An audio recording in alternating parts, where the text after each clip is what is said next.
Tonton video ini sampai selesai agar Anda tidak gagal paham.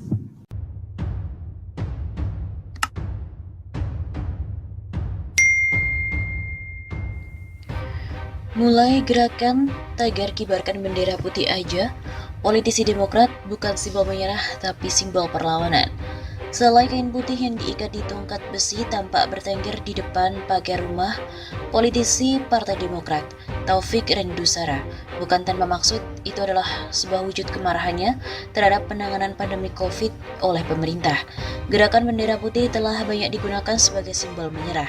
Misalnya warga Malaysia yang menggunakan bendera putih untuk menyatakan kesulitan di tengah pandemi.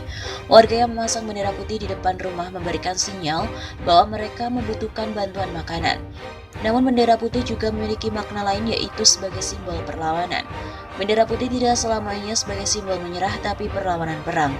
Ujar politisi yang kerap dipanggil Tope itu kepada kantor berita politik RMOL pada hari Kamis 8 Juli. Tope juga menjelaskan, bendera putih digunakan sebagai simbol komando militer oleh tentara Perancis dalam Perang Revolusi Amerika. Makna perlawanan itulah yang dipakainya untuk menginisiasi gerakan tagar kibarkan bendera putih aja di akun Twitter pribadinya. Bendera putih malam ini saya kibarkan sebagai pesan dari rakyat pada pemerintah Jokowi yang tidak berguna lagi bagi rakyat. Menurut Tope, saat ini pemerintah telah gagal melindungi rakyat. Langkah-langkah yang diambil terbukti tidak berhasil menghilangkan pandemi COVID-19. Mengkritisi kebijakan-kebijakan pemerintah yang tidak jelas dalam menangani COVID-19. Ia melanjutkan, bendera putih merupakan pesan bahwa rakyat kebingungan. Bahkan di tengah pemberlakuan pembatasan kegiatan masyarakat atau PPKM darurat ini, rakyat harus berjuang sendirian. Hari ini yang sakit COVID sekeluarga, rumah sakit gak bisa, duit gak punya, makan gimana? Tuturnya. Di mana ia menceritakan kegiatan ketika menyambangi warga yang melakukan isolasi mandiri di Jakarta. Kami rakyat berjuang sendirian. Tuan-tuan, puan-puan kalau sakit bisa cari rumah sakit yang bagus. Kami rakyat bagaimana? Begitu pungkasnya.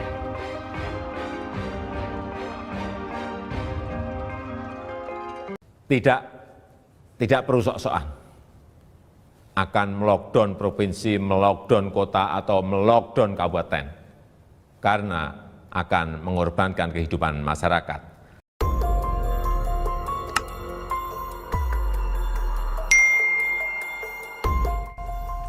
Corona nggak bakalan hilang selama presidennya adalah Jokowi. Kasus sebaran COVID-19 di Kabupaten Bangkalan, Madura, Jawa Timur sedang tinggi-tingginya.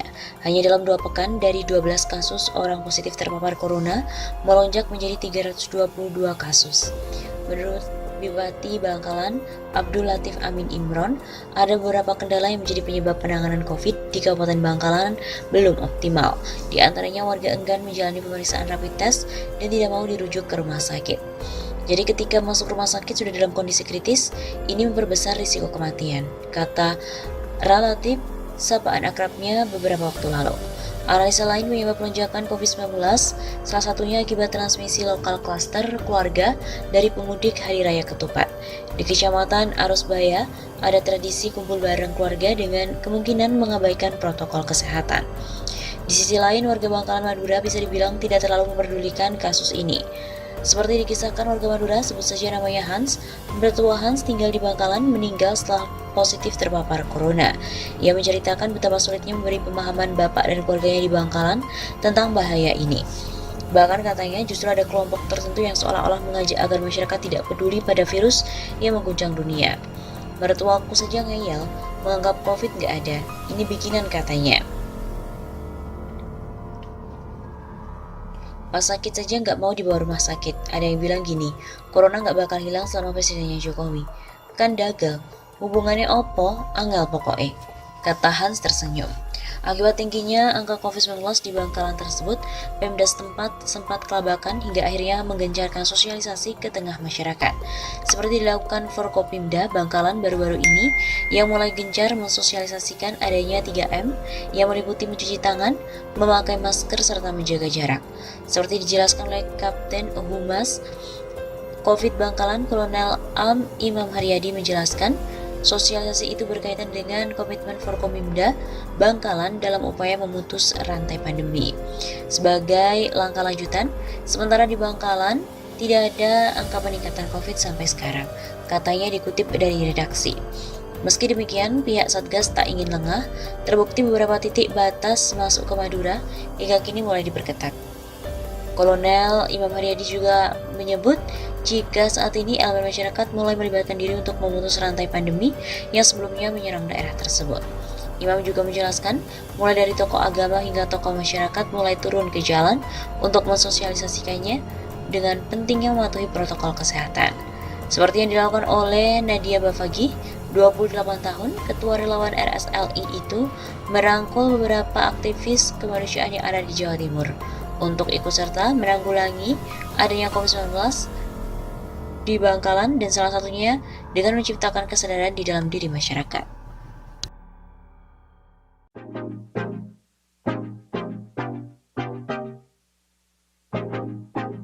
Pemerintahan Jokowi dianggap sangat lemah atas ekonomi, korupsi, dan juga COVID-19. Lembaga survei Kelompok Kajian dan juga Diskusi Opini Publik Indonesia, Kedai Kopi, mengemukakan pemerintahan Joko Widodo paling lemah dalam sektor ekonomi, persoalan korupsi, dan juga mengatasi COVID-19. Namun, responden juga menilai jika Jokowi menjadi sosok yang paling mumpuni mengatasi kelemahan itu. Kelemahan pada sektor ekonomi menjadi yang paling banyak dipilih oleh 16,8% responden. Sementara untuk posisi kedua diduduki oleh budaya korupsi yang dipilih sebagai kelemahan pemerintahan saat ini, yaitu sebesar 12,3% responden. Lalu COVID-19 nomor 3, begitu kata Direktur Eksekutif Kedai Kopi Kunto Adiwibowo saat memaparkan hasil survei secara virtual pada hari Senin yang lalu 12 April. Adapun kelemahan lainnya yang dipilih responden adalah pengangguran sebesar 5,7%, kurang tegas atau teliti 5,1%, mendahulukan masalah politik 3,6%, pendidikan 3,2% hingga kurang mendengarkan rakyat 3,1%. Setelah itu 1.260 responden diberikan pertanyaan lanjutan, yakni siapa tokoh yang dapat menangani kelemahan itu.